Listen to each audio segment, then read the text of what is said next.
What? Already? Hey, how's it going, guys? Ricky Summer here, and today I've come back in time to talk about X4 Cradle of Humanity. But first, a message from our sponsor. Vice Galactic. What's your pleasure? We deliver. Alright guys, so it's just been announced, the new expansion for X4. We knew this was coming, we knew it was going to be Terran focused. I did not expect that it would come this soon. I mean, when did Split Vendetta release? The 1st of April. What? And we're getting the next expansion, Cradle of Humanity, Q4 2020. Is this real? Do Egosoft not sleep? Are they like me? Do they never sleep? Is this the world's biggest troll? Starting with Split Vendetta, which released on the 1st of April? Was that the start of the April Fool's joke, and it's just like a year-long running April Fool's joke? So there's a trailer and there's like an extended developer commentary trailer as well.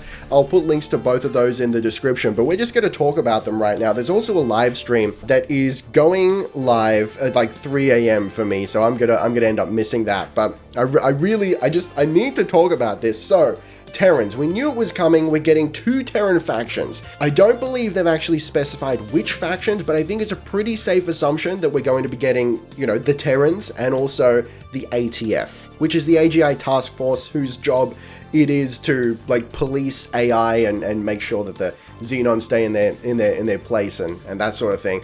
So, I mean, that's exciting. I'm really excited to see how they redesigned some of those classic ship silhouettes, especially with the ATF. I mean, here we're seeing, I think in the gameplay footage we got right here in the trailers, predominantly Terran ships. I mean, have you seen that freighter, that like large Terran freighter? Oh, the asymmetry of it, the way the bridge kind of sticks out there and how it's just into the engine. Oh, it's just beautiful. A beautiful ship design. And I think that other large ship we're seeing is probably a Terran destroyer. It looks very reminiscent of the Terran destroyer from X3. But I'd also like to point out that I think, I am of the opinion, I'm of the belief that we might have actually seen a little sneak peek of an ATF fighter. You're gonna see it up on screen right now. This thing, it doesn't look white to me. Now, it could just be the lighting of the scene, but it doesn't look white. It looks a little bit more militaristic. I think this is an ATF fighter, and I think it looks magnificent. Ooh, if that's like the general design idea that they're taking into redesigning the ATF ships, buddy, I am there. Let me know what you think in the comments. Do you think that's ATF, or do you think that's Terran, or something else entirely? Now, speaking of something else entirely, we're going to be getting a pirate faction returning to the X universe. They said it's a pirate faction that fans of the X series know, and they're coming back in a dramatic way. Now, I'm just running through my head all the pirate factions we've had in the past, and I can't go past the Yaki. I think the Yaki are coming back, but let me know what you think, guys. Am I skipping over one of the pirate factions? I'm just trying to remember from X3. There were the Yaki, and then there were just the general pirates that were like they were their own faction, but they weren't really like organized. It was just kind of like, oh, you know, miscellaneous pirates. But you got the Yaki, and the Yaki had. Did the Yaki have a shipyard, or was that a mod? At this point, I can't remember what was mod and what was, you know, original content for the game, but I think the Yaki are coming back, and that is fantastic because they had some really sleek, sexy ships, and just like the general idea of taking bits and pieces from ships of other races and jamming them together to make their own ships, I thought was really, really cool. I'm too excited. Okay, so we're also getting some visual improvements, which is, that's great. I'm not going to be mad about that. Volumetric fog, which is very cool. I think it looks great. So, you know, you're seeing it up on screen now. So my question here is the volumetric fog going to be all over the universe? Is the entire universe now smothered in fog? Or is it just a select few sectors? Now, to maybe potentially hint at the answer to that question, we're looking at the player HQ. Up until this point in the game, the player HQ was not movable. Will they make it movable in the subsequent update that's coming along with this expansion, or as part of the expansion itself? I don't know. I mean, that's just pure speculation. I can't say one way or the other. But if what we're looking at right here is Grand Exchange, that means that Grand Exchange is now a thick soup. and I kind of love it. So my thoughts here, first and foremost, is it looks great, in my opinion. I don't need my space to be scientifically accurate. It's fine if it's colorful. Like I don't like it when it looks like a unicorn vomited, but you know, give it some color, give it some anomalies, some gas, some cloud, cumulus. I don't know, give it something to make it more interesting. I am for that. So I think it looks great. It looks ominous and creepy. It's actually given me a little bit of a Homeworld vibe. You know how Homeworld is always kind of foggy and misty. It's very mysterious. I like that. And I actually would not hate if this is how every sector looked now. And I'm sure we'll have the option to turn it off in the settings anyway. My second thought is, now I don't know how difficult to render the volumetric fog is going to be, but it might actually mask the asteroid and station pop-in, which would be a nice side effect. And furthermore, if the game doesn't have to render the stations and asteroids that are invisible due to the fog, will the game run a little bit better? I don't know, this is just speculation. I don't know how strenuous the volumetric fog usually is in games. Anyway, that's just what I thought. I think it looks great. I'm excited for that. All right, so what else have we got here? We got new game starts, which of course, you know, you would expect that. We got a couple of new game starts with Split Vendetta as well. So those are probably just going to be, you know, Terran specific. Maybe there'll be a Terran one and an ATF one. Now, story-wise, if I were a betting man, I would put all my chips on the story, including the Xenon hub, or the Terran hub, or whatever they're calling it.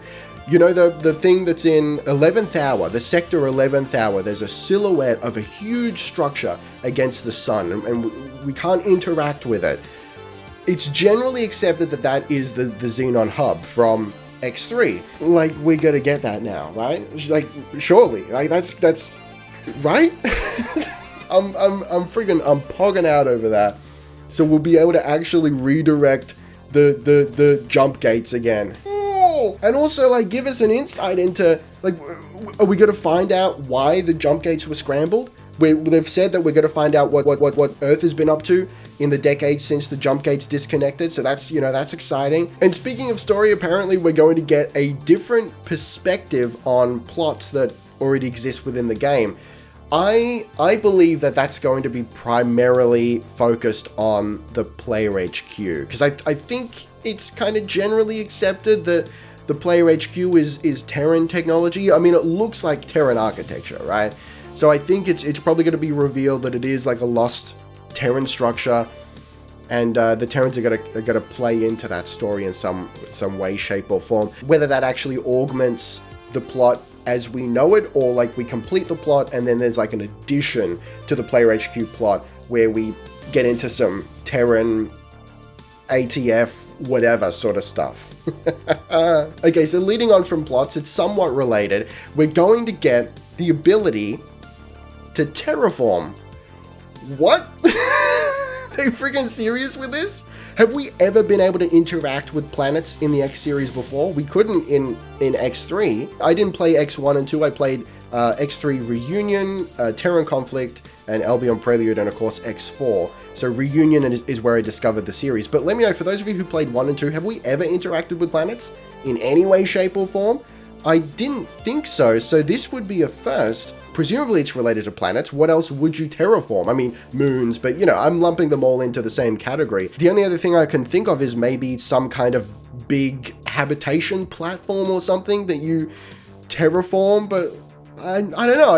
I'm not sure if that really makes sense. Okay, so just for the moment, let's take terraforming on face value. So terraforming implies that we'll be able to affect the environment of planets. But why? What's like, for what reason? What purpose will that serve? The first thing that comes to mind is that it would just be like Station Plus. You know, if you can own a planet, let's embrace the absurd here. Let's say that you can terraform planets, which means you can own planets potentially, which means like, do stations then become redundant? They've mentioned that it's a late game feature.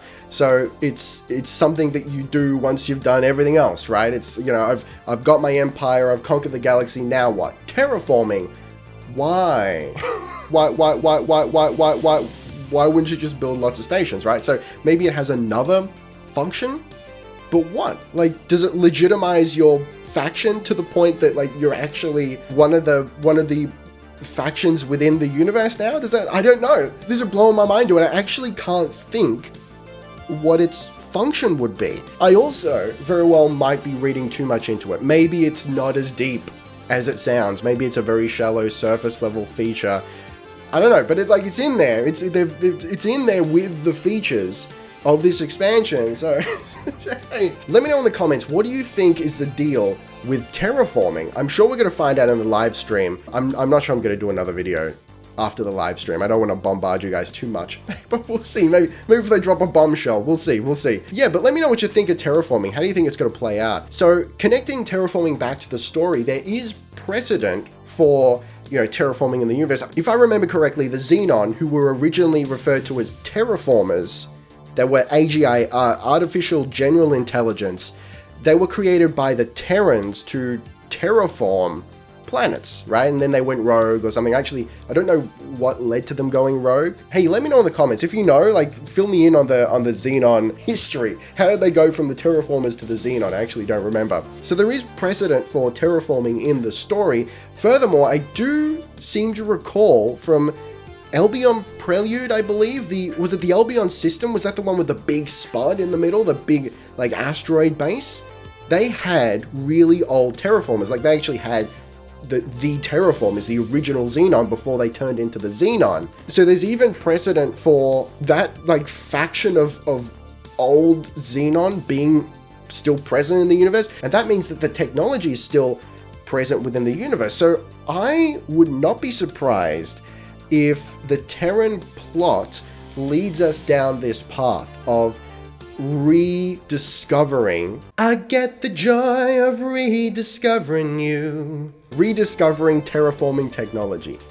I think, like, sure, like that's got to be it, right? Anyway, I'd like to see the terraformers come back. I hope they are part of the whole terraforming mechanic. The only downside to that would be, and we've discussed this before in my various X4 videos, the only downside to that, in my opinion, would be the fact that that would make the terraforming gameplay locked behind another plot, which I don't love. I don't love having to go through plots that I've potentially played through, you know, 50, 100 times before, just to get a major gameplay feature like the player HQ. But that's the way the game's structured. It is what it is. We may have mods to help us out. And of course, different game starts. Like there's currently a game start that just starts you off with the player HQ, like I'm doing in my current season 2 Let's Play of X4 with mods. There'll be a card up to it right there if you want to check it out. But buddy, I am pogged out of my friggin' god. I gotta say, like, there's a lot of interesting stuff going on. The visual improvements, the fog, I love the look of the fog. The terraforming doesn't have me excited so much as I'm just, like, brutally, mortally curious as to what it is, how it functions, and why. Like, what's the purpose of it? But honestly, as always, what has me most excited is the ships. I mean, look at these things. They're beautiful. This is ship porn right here. I could do a whole video just looking at these babies and fawning over their various curves and their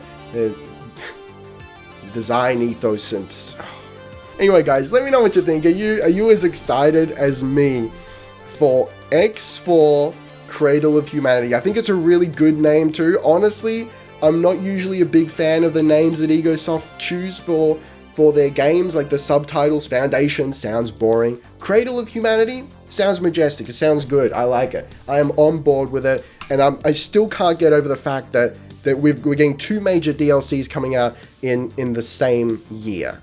I just hope it doesn't get delayed. This is huge. Anyway, let me know what you think in the comments, especially on the subject of terraforming. I'm a pretty imaginative, like, creative guy. I'm drawing a blank. I have no idea what they could possibly be planning with terraforming. So I need to get out of here before I have an aneurysm.